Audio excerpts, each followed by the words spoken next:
Só vou acender aqui uma das lâmpadas para ver se não dá sombra. Um momentinho só. Fica tranquilo. Estou na live.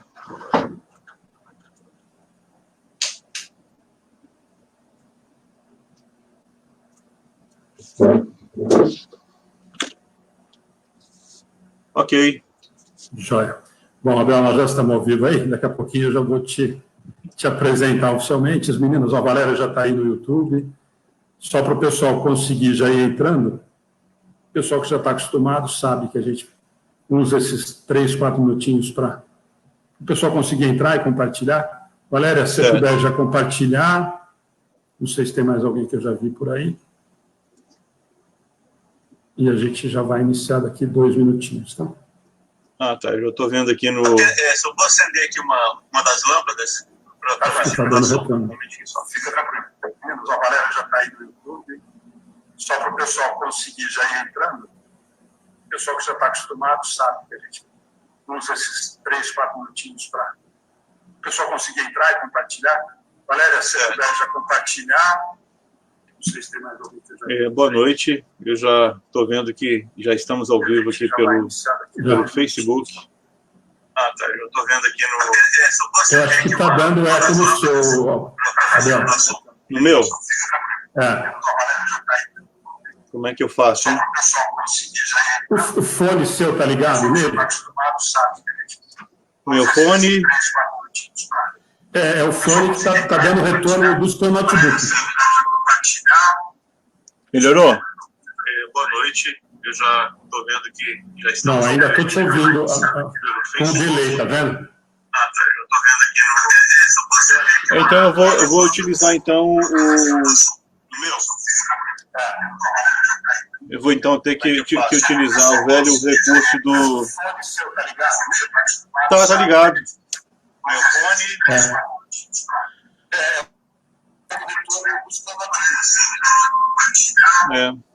Melhorou? Boa noite. Eu já estou vendo que já está ainda certo. Eu vou utilizar então o...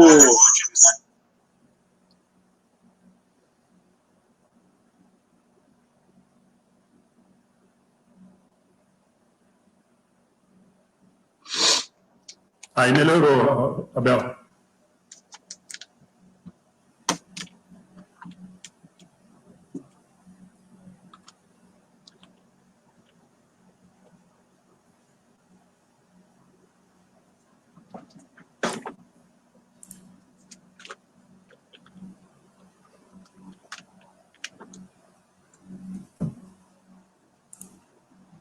Aí resolveu o problema aqui do som. Você está me ouvindo?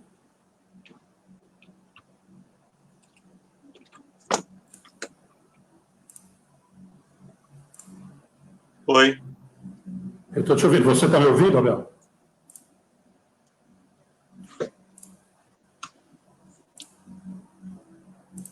Melhorou? Eu estou te ouvindo. Você está me ouvindo? Melhor não sei agora? se você... Eu estou te ouvindo bem e não tenho retorno. Não sei se você está me ouvindo. Está me ouvindo? Eu estou. Está me ouvindo ou não? Eu estou, mas você não está me ouvindo, né? Eu não estou tendo retorno. Você não está me ouvindo. Eu não estou te ouvindo.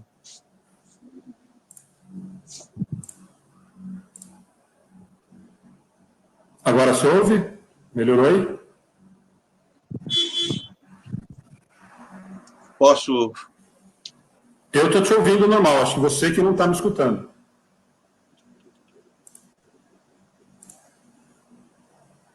Gente, mais um minutinho só para acertar lá o som. Posso falar então? Posso, eu não estou tendo retorno seu. Você não está me ouvindo. Posso começar? Podemos, é o problema no final. Tá joia. Bom, gente, boa noite. Vamos hoje, então... Vamos, então, hoje falar sobre a obra Lições de um Suicida.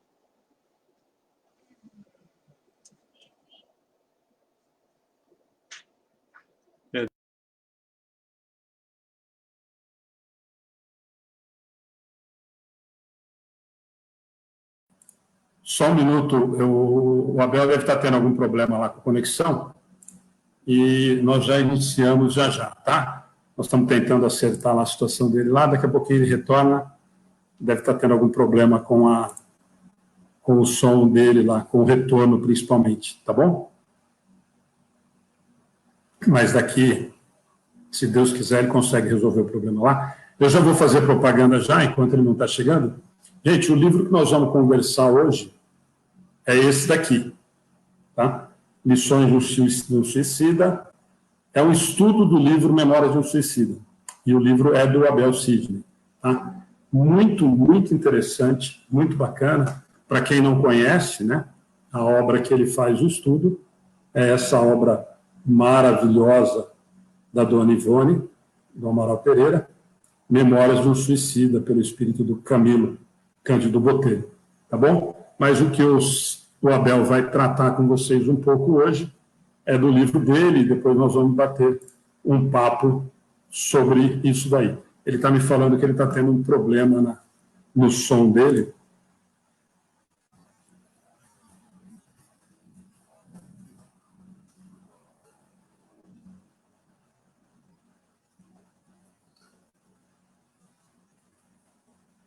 Vou ver se ele consegue lá, gente. Só um minutinho, por favor.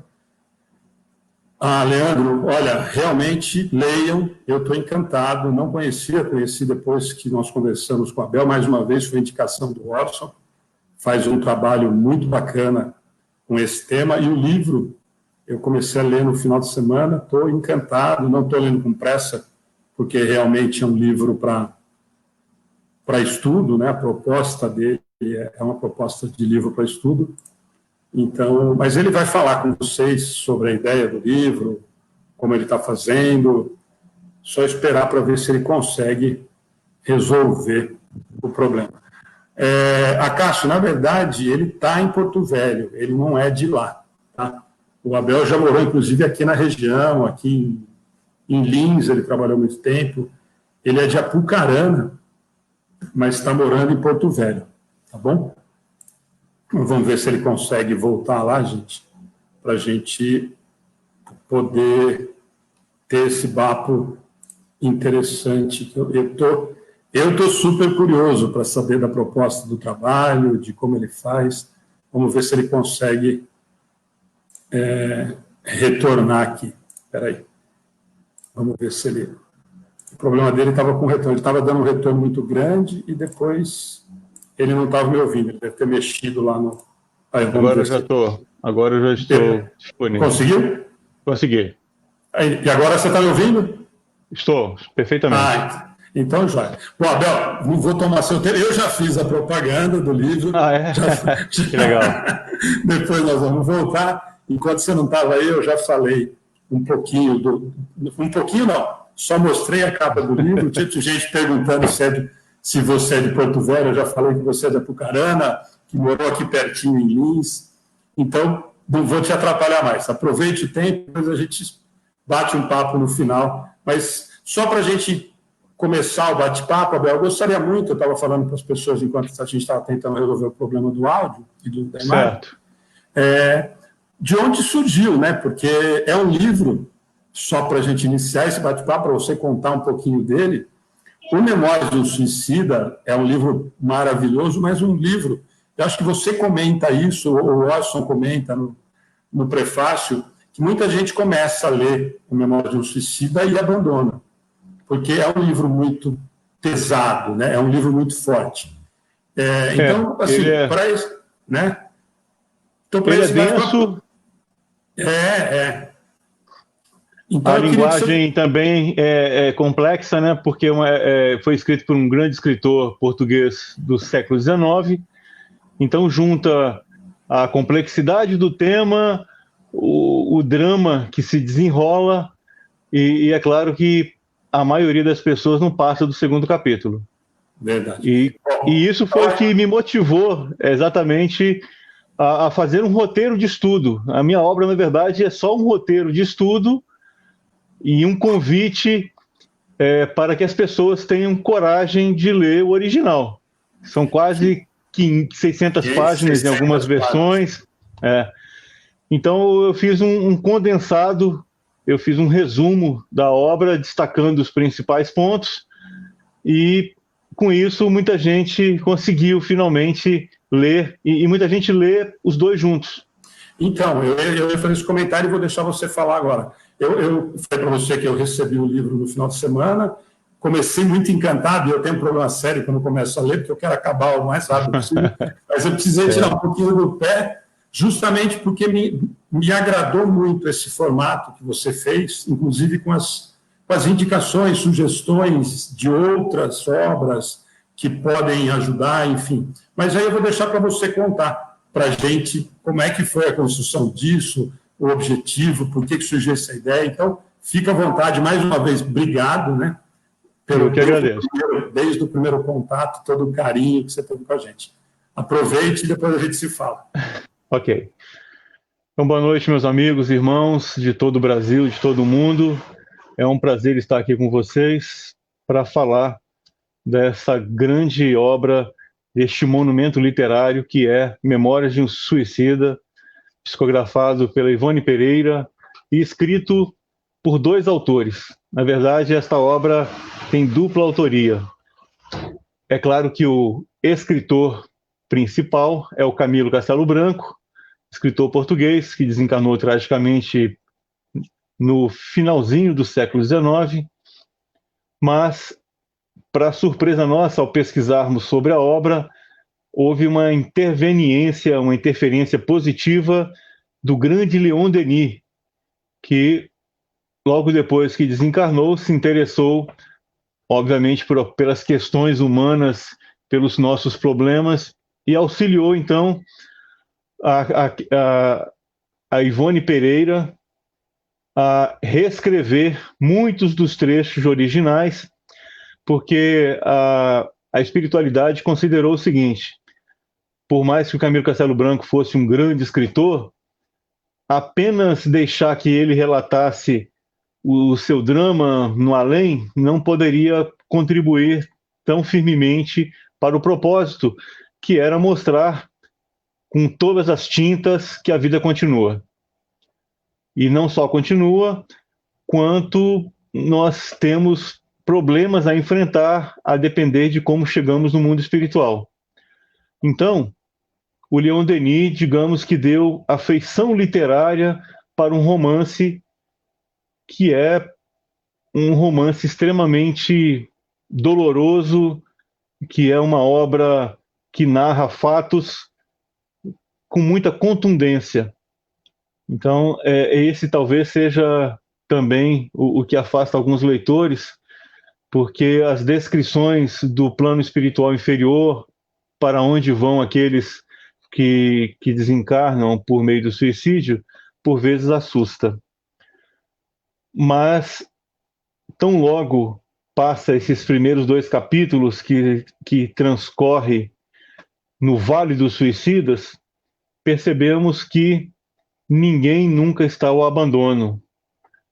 E a grande lição desses primeiros capítulos é justamente tirar da nossa cabeça a ideia de castigo divino. Não existe castigo divino.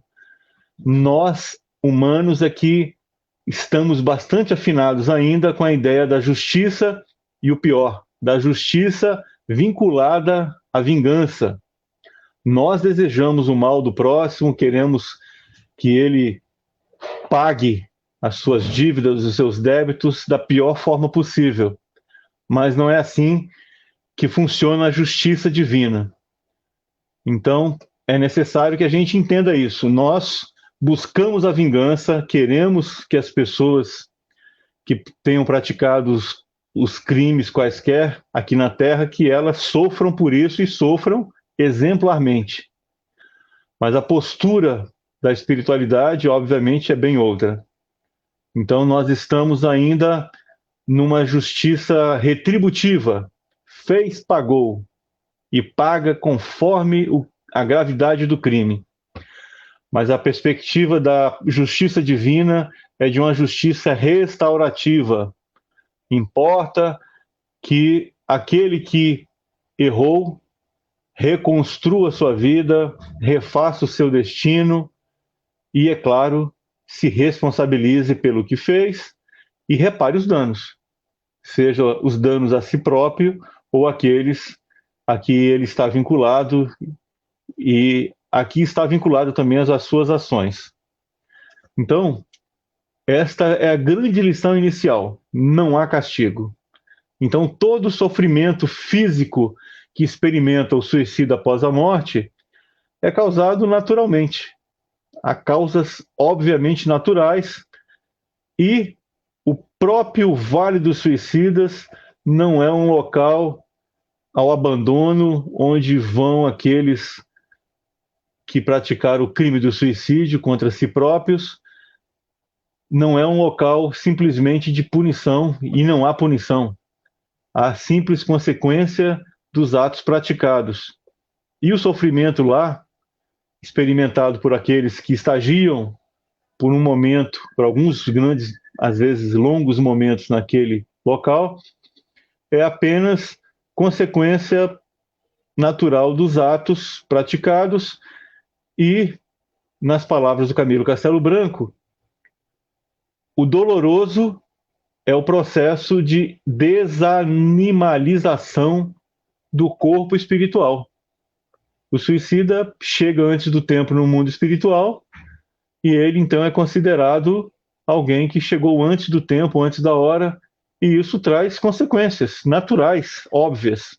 E a primeira delas é: nós, ao reencarnarmos, nós trazemos impresso no corpo espiritual a quantidade de energia necessária para vivermos o tempo que temos que viver na Terra. Então, quando a gente volta um pouco antes, há ainda energia a ser despendida, a ser gasta. E quando há muita energia ainda no corpo espiritual, energia essa trazida da Terra de forma indevida, isso causa problema de adaptação. Então, a dor, o sofrimento, digamos, físico, astral, daqueles que chegam no mundo espiritual, é simplesmente uma questão de adaptação. Vivia-se num corpo físico, com energia para viver 30, 50, 80 anos, e como houve uma interrupção deste ciclo vital, essa energia não consegue se dispersar automaticamente. Então, obviamente, vai causar desconforto.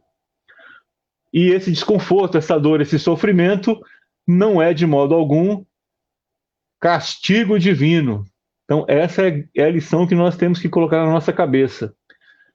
Primeiramente, Deus não castiga, não há castigo divino de nenhuma forma.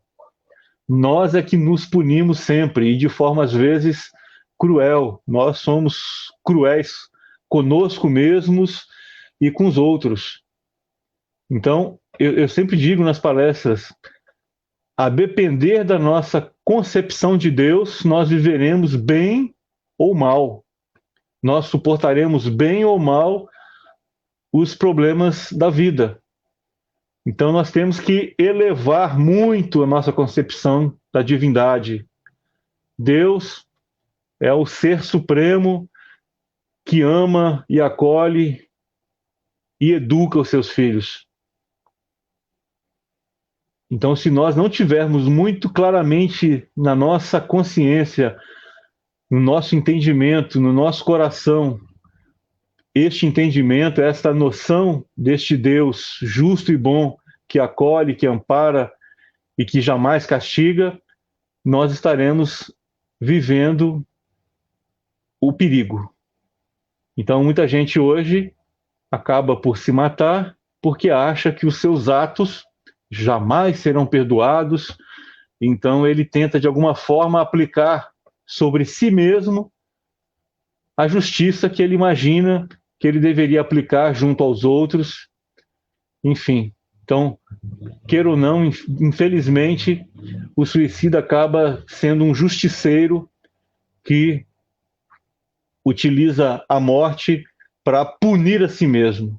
Então, tem sempre, lamentavelmente, o processo da culpa. Então, quer dizer que nós não deveríamos ter culpa? Sim, a culpa, o remorso, tudo isso é um processo de despertamento porque se não tivéssemos culpa ou remorso, nós não teríamos noção das nossas responsabilidades dos atos praticados. Mas o problema é que nós utilizamos do remorso, da culpa, como chicotes de punição, de autopunição.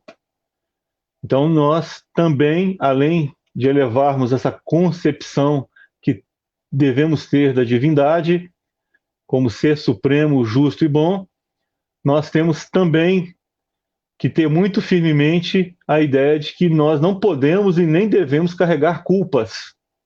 Nós temos que serenamente ter a noção das nossas responsabilidades, por mais doloroso que isso seja. E por vezes é muito doloroso. Por vezes não é fácil carregar a noção da responsabilidade dos nossos atos e do quanto nós já prejudicamos os outros e a nós mesmos. Mas fazer isso instrumento de punição não vai resolver o problema. Nos matar, muito menos, porque nós só vamos adiar o reencontro conosco mesmo e com as nossas dificuldades e com o que temos que trabalhar em nós para vencermos a nós mesmos, as nossas más inclinações, conforme nos tem ensinado a doutrina espírita. Então, a doutrina espírita tem nos alertado para que abracemos a vida, amemos a vida, preservemos a vida a todo custo. Não podemos nos entregar à ideia de fracasso, não podemos nos entregar à ideia de que não temos mais jeito, porque nós temos que lutar para nos amarmos o suficiente para levar adiante a nossa jornada existencial. A vida é luta, e nós temos que ter também esse senso de realidade. Nós não estamos aqui no planeta a passeio, e a maioria de nós tem graves débitos com a lei. Por isso, inclusive, que não nos recomendam nos lembrarmos dos tempos que já se foram. Por isso que a terapia das vidas passadas é algo a se buscar em último caso, quando não resta mais como resolver problemas traumáticos que atravessaram os tempos e nos atinge hoje. Então nós devemos ter essa noção que nós já praticamos crimes inomináveis no passado e que agora só nos cabe refazer o caminho. Refazer o caminho todos os dias, para que a gente não venha de novo a errar, venha de novo a aportar no mundo espiritual de forma indevida, fora do tempo. Por isso que sempre também abordamos a questão do suicídio direto e indireto. O André Luiz já nos legou essas lições preciosas que estão lá no nosso lar. Grande parte de nós acaba chegando no mundo espiritual antes do tempo. E nós devemos, então, nos candidatarmos a vencedores nas pelejas da vida, vencedores sobre nós mesmos, e um dia nós seremos aqueles que são chamados de completistas, aqueles que vêm para a Terra e conseguem cumprir todo o tempo que foi destinado à nossa existência terrena. Então este é o panorama. Primeiro, que lamentavelmente nós trazemos dentro de nós as matrizes do suicídio. Grande parte de nós já se suicidou inúmeras vezes no passado. Então, todos somos suscetíveis de pensarmos em nos matar como meio de fuga dos problemas que enfrentamos. Evidentemente que ninguém nasce para se matar. Não há nenhum projeto reencarnatório com a inclusão deste ato. Ninguém nasce predestinado ao fracasso e ao retorno antecipado. Nós nascemos para lutarmos e tentarmos novamente, mais uma vez, ao menos cumprir o tempo de vida e fazer o melhor que pudermos para, em favor de nós mesmos ampliarmos o nosso conhecimento e trabalhar as questões morais que são tão necessárias à nossa vida. Bem, eu acabei não falando muito da obra, mas vamos voltar então eu vou dar assim, rapidamente uma visão panorâmica então do que é o Memórias de um Suicida. Depois de passar pelo Vale dos Suicidas, Camilo Castelo Branco e seus companheiros, era um grupo de 10 espíritos, e no Vale dos Suicidas que ele narra, que ele descreve tão bem, acolhe espíritos vinculados à Península Ibérica e Américas, ou seja, espíritos que falam a língua portuguesa e a língua espanhola. Então, com certeza haverão outros vales dos suicidas para atender pessoas, espíritos que desencarnam, falando outras línguas, vivendo em outros locais e culturas. Muito bem. Então, quando chegou o tempo em que Camilo Castelo Branco e seu grupo já estavam desanimalizados, suas energias vitais já tinham sido adaptadas ao mundo espiritual, eles foram levados, então, à Colônia Correcional Maria de Nazaré, ou seja, uma instituição no umbral, ou seja, numa região muito próxima da Terra, uma região inferior, uma região, então, onde eles melhor se adaptavam e se adaptam a viver antes de poderem reencarnar e recomeçar. Então, as regiões próximas à Terra são mais afinizadas com aqueles que aqui vivem. Então, Camilo Castelo Branco foi para esse local, para a colônia correcional, foi para um hospital para ser tratado e para poder, então, recomeçar a sua trajetória.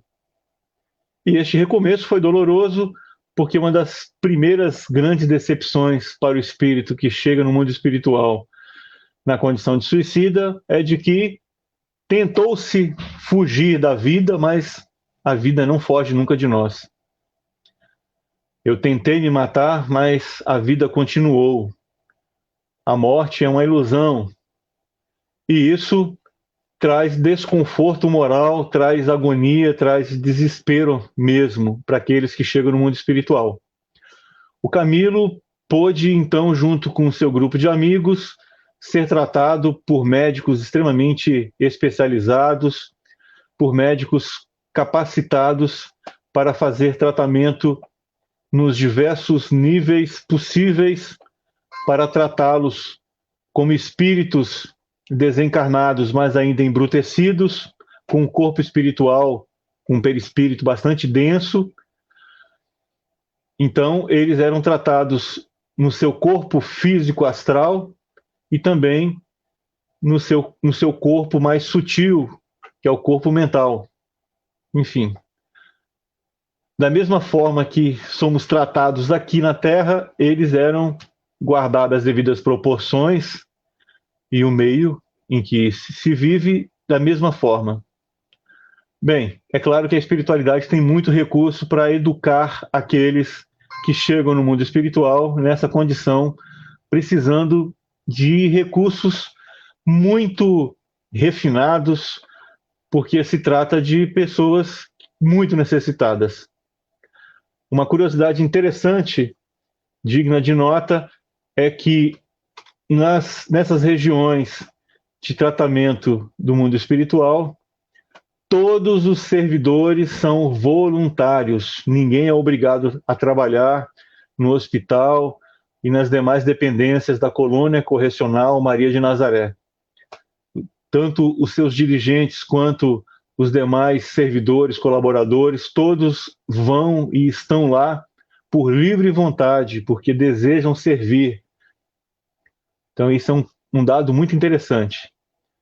Então, é por devoção, por amor, que os suicidas são acolhidos e devidamente amparados no mundo espiritual. Então, não existe nenhum espírito desencarnado em condições trágicas, por quaisquer motivos, que estejam abandonados. Todos são cadastrados, todos são conhecidos, todos são monitorados.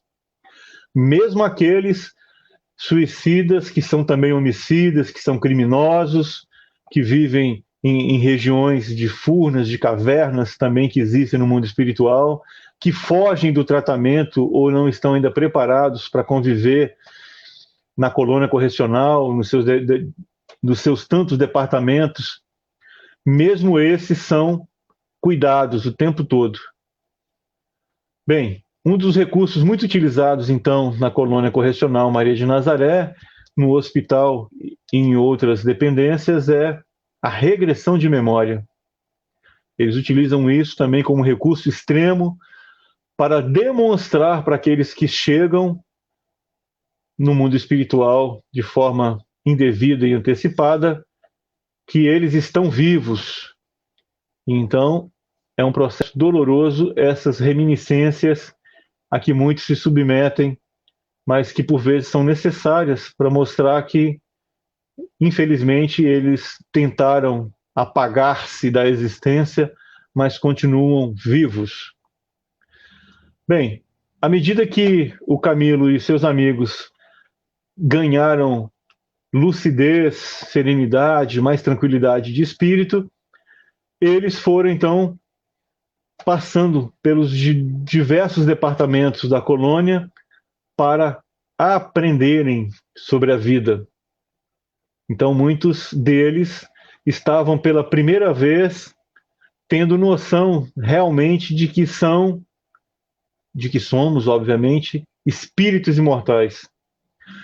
Porque aí é um fenômeno interessante. Muitos de nós estamos na Terra há milhares de anos, nascemos, morremos, nascemos de novo, mas parte de nós não tem ainda consciência de que somos espíritos imortais, de que estagiamos na Terra, mas não somos seres carnais. Nós somos seres espirituais que vestem diversas roupas carnais para o nosso aprendizado. Mas tem espírito que vai e volta e não tem noção de que estão na espiritualidade ou que estão reencarnados, em tal abrupteza dos seus sentidos ainda. Então, muitos dos que acompanhavam Camilo e ele próprio, somente depois da tragédia em que se envolveram, é que começaram a ter mais noção da própria condição de espírito imortal. Então, eles passaram pelos muitos departamentos da colônia, conhecendo situações piores do que a deles, porque, por exemplo, existe na colônia um local onde se tratam espíritos que estão loucos, desencarnaram em condição tão lastimável que eles, chegando lá, eles não têm lucidez, não têm condições de dialogar, não têm serenidade. Então, eles são tratados como se tratamos aqui, como tratávamos aqui até pouco tempo, os loucos que não têm noção do que são, do que fazem, de onde estão.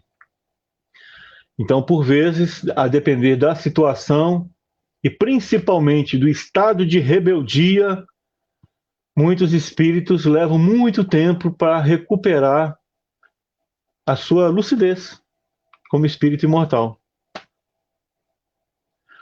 Então, o problema não é propriamente o suicídio. O suicídio é um elemento que complicou a vida deles. Porque essas pessoas, obviamente, se elas desencarnassem em condições normais, elas também estariam, grande parte delas, em situação difícil. Porque são espíritos que estão fugindo da própria evolução há muito tempo. Nós somos, como dizem os espíritos, numa linguagem mais elevada, mais complexa e bela em alguns aspectos, nós somos trânsfugas do dever, nós estamos fugindo de nós mesmos há séculos. Muitos de nós, apenas agora, nessa atual encarnação, tomou noção da própria responsabilidade diante da vida. Para muitos de nós, tudo é uma novidade. E eu me coloco nessa situação. Hoje, eu tenho uma vida estável, eu tenho família, tenho filhos, esposa, e por vezes eu já tive essa impressão, meu Deus, há quantos séculos eu não vivo nessa condição de uma vida regular, de uma vida serena, tranquila, em condições mais ou menos normais. Porque nós temos, ao longo dos tantos séculos, milênios que já vivemos, nós temos vivido para o instinto, para os prazeres da carne, para a irresponsabilidade com o nosso próprio destino. Então, nós somos enfermos da alma aqui e no mundo espiritual. Aqueles que já têm consciência, já têm noção dos seus próprios defeitos, das suas dificuldades, das lutas a empreender, esses conseguem o equilíbrio mínimo para se tornarem pessoas mais ou menos ajustadas, mais ou menos normais. E hoje muitos de nós, graças a Deus, já estamos nessa situação de podermos ser pequenos enfermeiros, pequenos auxiliares da espiritualidade, onde quer que nos encontramos. Hoje nós já temos condições de ajudar as pessoas, nós já conseguimos fazer isso. Mas muitos de nós ainda trazemos, então, as matrizes espirituais negativas do passado. E por isso, o alerta que a espiritualidade desde sempre tem nos dado. Orai e vigiai, porque nós somos ainda muito frágeis.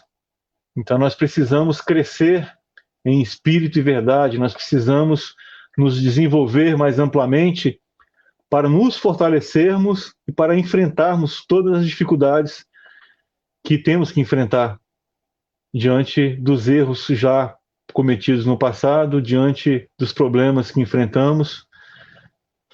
Bem, o Camilo Castelo Branco, então, com seus amigos, seguiram juntos e eles, por terem tido experiências na Terra, no campo da inteligência, enfim, eram pessoas esclarecidas, inteligentes, não importava a profissão que eles tinham, mas entre eles existia essa possibilidade de mais aprendizado. Então, é interessante que, ao final, todos eles vão para a cidade universitária, para que eles pudessem ampliar o conhecimento, se fortalecerem ainda mais para retornarem à Terra. Então, nós podemos dizer que aqueles personagens descritos no Memórias de um Suicida estão todos reencarnados. Já voltaram. E muitos, esperamos nós, muitos já retornaram também ao mundo espiritual como vencedores. E esta obra tem momentos assim de extrema beleza. Um dos personagens assim, que mais chama a atenção era um dos rebeldes suicidas do grupo do Camilo, que, quando encarnado, ele era um boêmio, um devasso em todos os sentidos, e ele acabou assassinando uma mulher. E ao retornar, ele já reencarnou sem as mãos, porque era um processo que ele mesmo se impunha de autopunição, e nem a espiritualidade conseguiu, os amigos espirituais conseguiram demovê-lo dessa condição.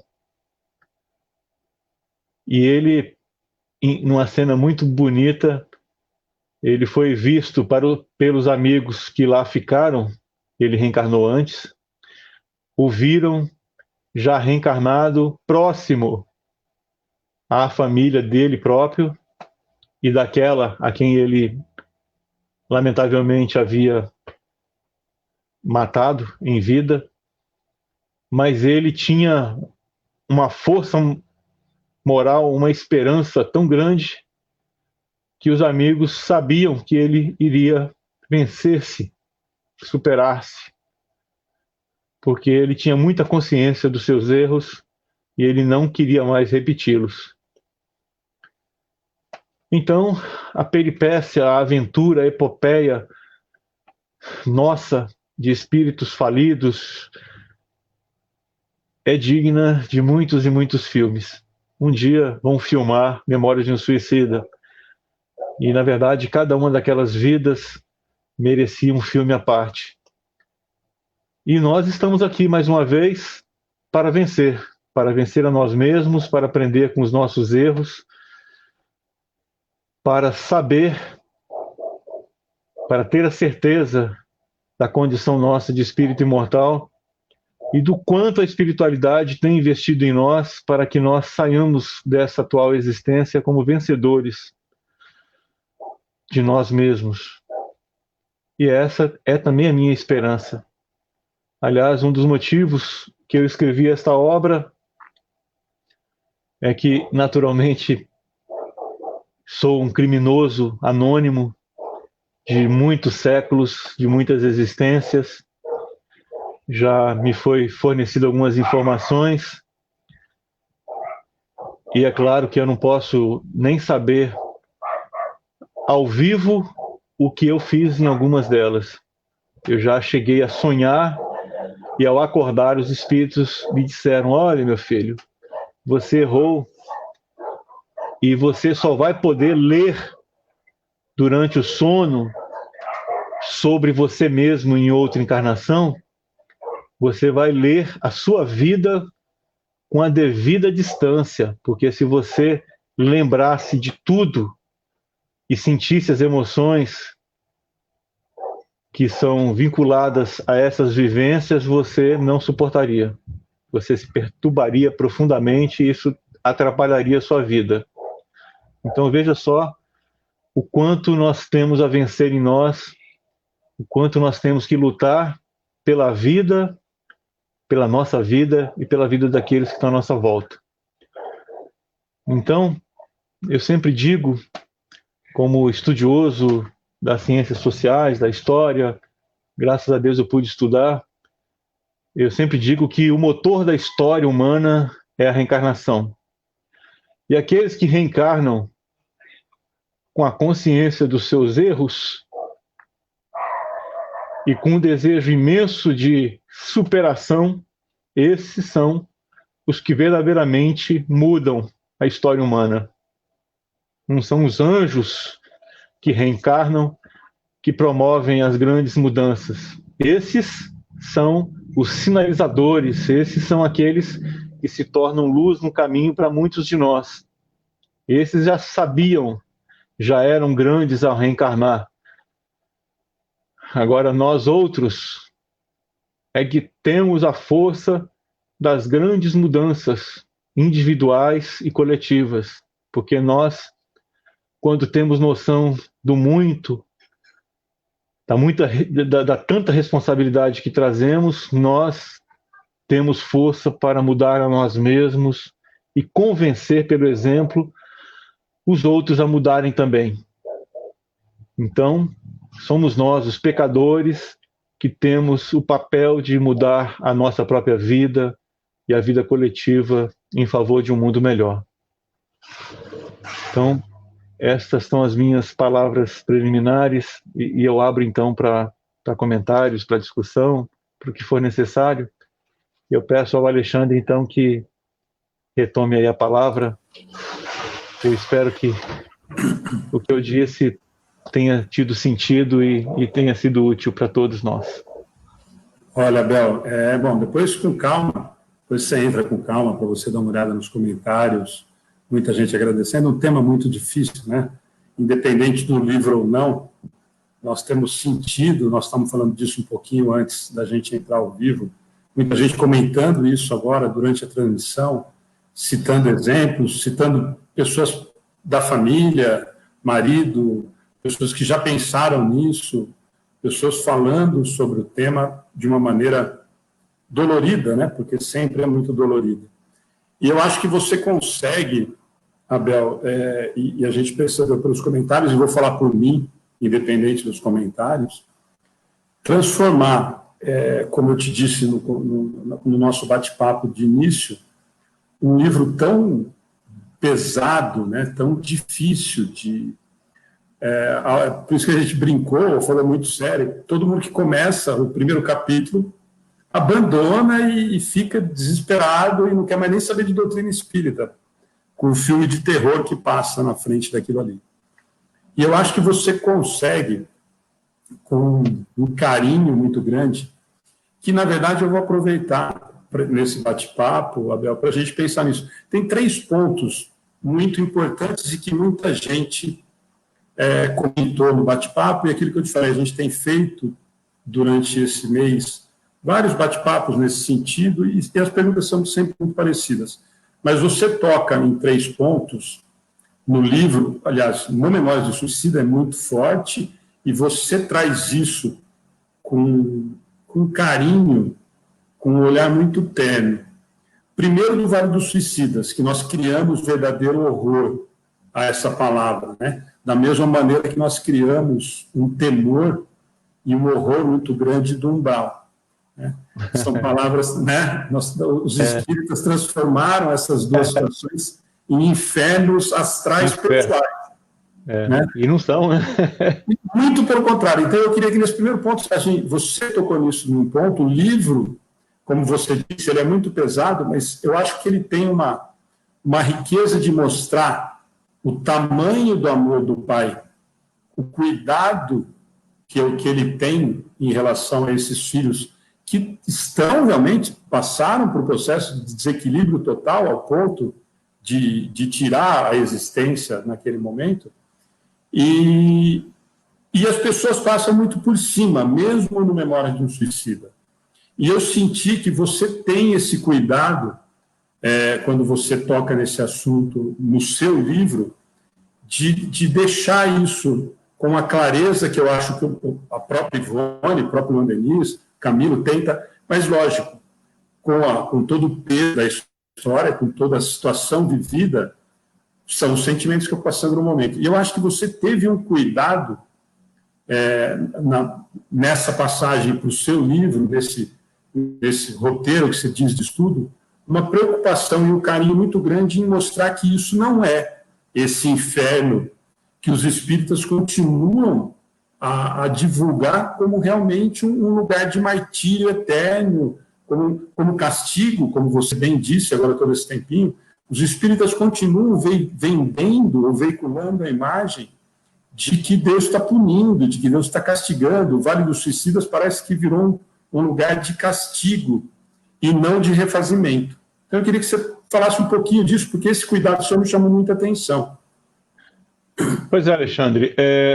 Enfim, na verdade a expressão do que a gente sente, né? Eu disse que hoje, por exemplo, as pessoas falam em justiça, mas quando você vai examinar a fundo o que elas pensam e sentem, na verdade o que elas querem é vingança.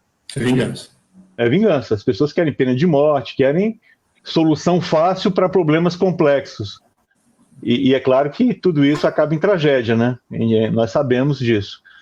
Então, é preciso refazer a nossa forma de pensar a vida. E para isso o conhecimento espírita é fundamental. E é claro que a doutrina espírita já traz todo esse aspecto consolador. Só a ideia de um Deus bom e justo, meu Deus, isso é uma revolução conceitual, ética, filosófica fantástica. Mas nós ainda estamos presos, infelizmente, a essa situação, né? Nós não conseguimos ainda lidar com a questão da justiça. Então, nós só conseguimos ver o que a gente sente e sabe. E nós ainda estamos presos. Verdade, né? A nossa verdade ainda é a verdade da punição e não da restauração. E Deus nos restaura, nos dá oportunidade. E mais, nem todo espírito desencarnado em condição de suicida vai para o Vale dos Suicidas. Há espíritos que já desencarnaram aqui na minha cidade e que semanas depois estava sendo acolhido no centro espírita. E aí entra um fator novo, a depressão. Nunca se matou tanto por depressão. E o detalhe, nós que atendemos espíritos durante as reuniões mediúnicas, muitos já criaram um novo protocolo. Eu e mais alguns companheiros temos discutido isso com mais cuidado. Nós não alertamos alguns espíritos, dependendo do que eles nos dizem, da sua situação no mundo espiritual, nós não mais dizemos, olha, você já desencarnou, já está no mundo espiritual. Por quê? Porque nós percebemos que eles estavam em profundo estado de depressão. E qual é o sentido de você pegar uma pessoa dessa que pode ter se matado e muitas se mataram mesmo? Qual é a vantagem que ela tem de saber que continua vivo no mundo espiritual? Nenhuma. São enfermos. Então, o que nós temos feito? Nós temos enviado essas pessoas para tratamento, dizendo o seguinte, olha, nós temos um grupo, temos um hospital extremamente qualificado, e agora você vai fazer um tratamento de verdade, porque nós sabemos que você tentou, a sua família tentou te ajudar, os médicos, mas eles não conseguiram, eles falharam, mas agora nós vamos conseguir. E é de graça, porque, é claro, eles não têm noção de que estão desencarnados. Uhum. E esses casos se multiplicaram. É muita gente que desencarnou deprimida e que nem registra o fato de que se mataram, gente. Sim. Agora, é claro que uma pessoa dessa, ela desencarnou enferma, profundamente enferma. Logo, não havia rebeldia, ela não queria, ela não estava de mal com Deus, nem com a vida, ela estava doente. Doente que, infelizmente, a sociedade não conseguiu curar. A família, os médicos, enfim, todo mundo falharam com ela. Agora ela vai chegar no mundo espiritual e vai ser torturada por isso? Qual o sentido disso? Não tem lógica. Então esses espíritos são cuidados como são cuidados as pessoas enfermas aqui na Terra. E eles vão para tratamento e vão ficar lá no hospital quanto tempo for necessário para eles até mesmo adquirir a noção de que um dia eles se mataram naquela condição de enfermidade, em que eles não tinham noção do que faziam. Às vezes, eu uso esse exemplo disso que você está comentando, Abel, porque nós temos esse olhar crítico muito duro com o outro, né? Nós sempre acusamos de covarde, ou de ter desistido, ou de ter procurado o caminho mais curto para se livrar do problema, enfim. Nós temos várias maneiras de acusar. E eu sempre digo, e o Memórias de um Suicida, e esse trabalho que você fez com Lições de um Suicida, caminha muito para esse sentido, para quem realmente debruça em cima e tenta entender o tema, de que nós não podemos, de forma alguma, se nós temos já uma pequena noção do amor do Pai, nós não podemos imaginar que esses exemplos que você citou, esses doentes que estão passando por problemas seríssimos, emocionais, existenciais, enfim, vão ser abandonados pelo Pai. Provavelmente, eu cito isso em várias vezes que nós estamos nos estudos ou em qualquer situação nesse sentido, provavelmente esses são os que estão tendo um olhar, um carinho, um cuidado mais especial do que nós que aparentemente estamos sãos. Né? Eles estão precisando de colo, muito mais do que quem está caminhando com as próprias pernas num ritmo razoavelmente bom. Né? Então, eu acho que essa visão, o Memória de um Suicida me marcou muito, li muito novo, me apavorei, e depois vai lendo, estudando com calma mais para frente, com mais maturidade.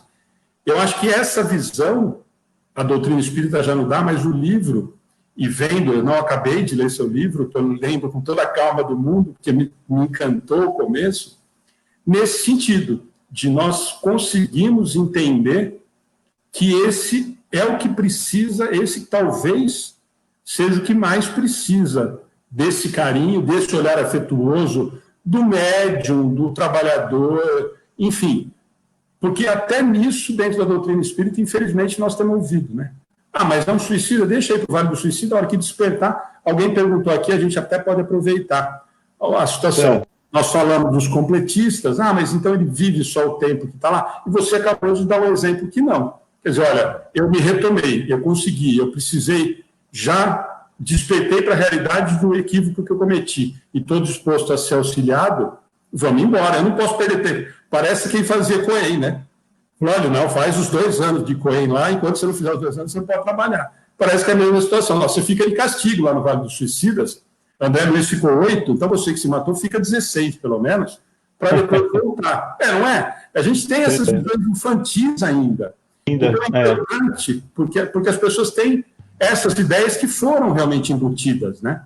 De que Então nós precisamos desfazer disso. Eu acho que o seu livro chama muito para isso, para que a gente entenda o que acontece com... Eu sempre digo que não adianta a gente colocar pano e não dizer das consequências, porque são consequências sérias e graves, de acordo com o que você plantou, com a sua escolha, mas com um olhar não desse castigo, não desse inferno tão grande que transformaram todo suicida, né? Sim. Infelizmente, a visão de grande parte das pessoas é essa mesmo, é punitiva, é crítica para todo lado, e nós não temos esse dever, não temos esse direito de criticar quem quer que seja. Eu, durante muito tempo, fui professor de História, eu fiz Ciências Sociais e precisaram de professor de História, e eu me adaptei, estudei e dei aula numa boa escola aqui de Porto Velho durante muitos anos. E eu, pouco a pouco, eu fui aprendendo que nem as personalidades históricas devem ser julgadas. Que direito eu tenho de julgar quem quer que seja? Se eu estivesse no lugar dele naquela época, naquela situação, eu não teria feito igual ou pior? Muito pior, então, provavelmente. Então, é muito fácil, né, de longe, no conforto da nossa condição, às vezes tranquila de vida, ficar jogando pedra nos outros. E isso é uma atitude que acaba nos afastando das pessoas, né? Primeiro que a gente se julga superior, né? Claro, né? Eles são os inferiores, que erraram e vão ter que pagar pelo que fizeram, né? Olha só, pagar. E nós que já conquistamos aqui nosso equilíbrio, a nossa condição, nós já estamos mais perto de Deus, da espiritualidade maior, então nós estamos salvos. Então essa mentalidade só muda de endereço e de religião, mas a ideia é a mesma, né? De nos sentirmos melhores que os outros, e aqueles que são considerados pecadores, é claro que tem que pagar um preço terrível, porque nós, se possível, nós vamos ajudar na punição, né? Então, nós temos que mudar essa atitude. Então, por isso que eu sempre digo, muitas vezes as pessoas me procuram, Abel, me fornece um texto, eu preciso ajudar uma pessoa que está em dificuldade. Eu falei, meu filho, texto nenhum vai dar jeito em dor alheia. E não existe texto de nenhum livro, por mais belo que seja, que vai resolver isso. O que resolve isso é acolhimento. E para isso, quem acolhe tem que aprender a gostar de gente. E gostar de gente sem restrição, sem julgamento. Eu, graças a Deus, pude passar pelo atendimento fraterno da nossa casa, atendi mais ou menos umas 1000 pessoas durante muitos anos. Foi um grande aprendizado. E o quanto eu aprendi com aquelas pessoas que me procuravam e revelavam, às vezes, segredos nunca antes ditos para ninguém. Dramas terríveis.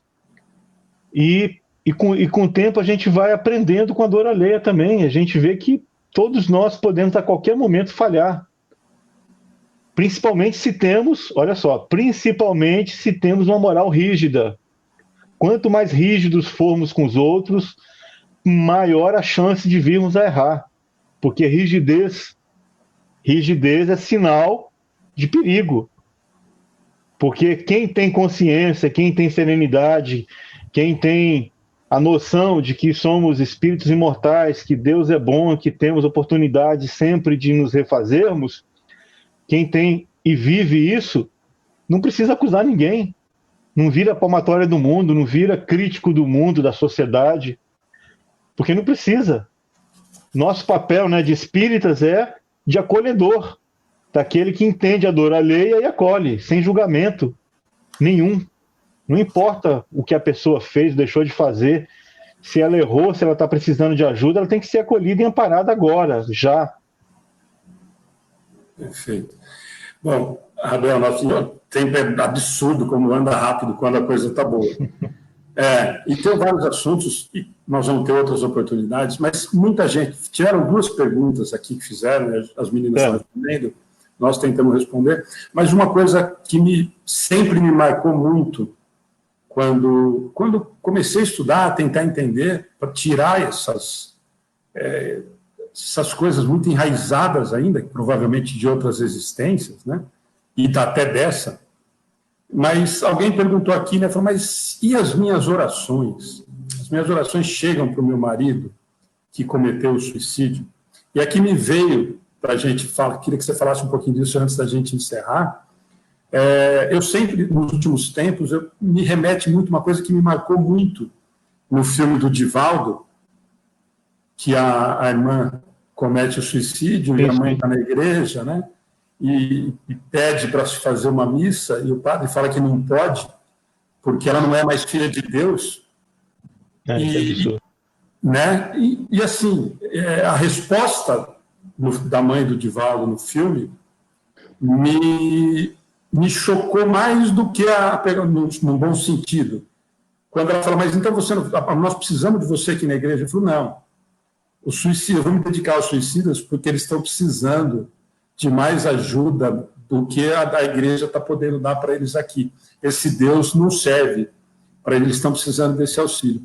E quando eu comecei a estudar, isso foi uma coisa que me chamou muita atenção, inclusive no livro, no Memórias de um Suicida, quando o Camilo conta como é que chegavam as orações em relação à tela, que apareciam as imagens, e a gente ouve isso mesmo nas regiões umbralinas, de que é um momento de afago, é um bálsamo, mesmo que seja momentâneo.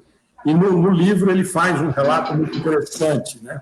De que aparecia a pessoa que estava fazendo oração, e ele, na maioria das vezes, ele se surpreende, porque eles estavam esperando que fosse algum familiar, alguém conhecido, e muitas vezes era alguém desconhecido. Isso André Luiz relata para a gente no nosso lar, com aquela senhora que ele atende com todo o desprezo, né?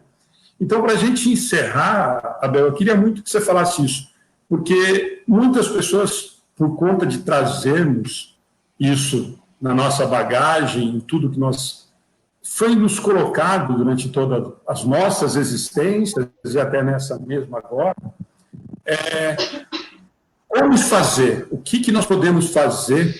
Porque nós falamos até agora que nós temos um ar de julgamento, muito mais do que de amor, mas eu queria que você desse, para a gente encerrar o mais agradável bate-papo, claro, em relação ao livro, que eu já vi que você toca no assunto, e memórias,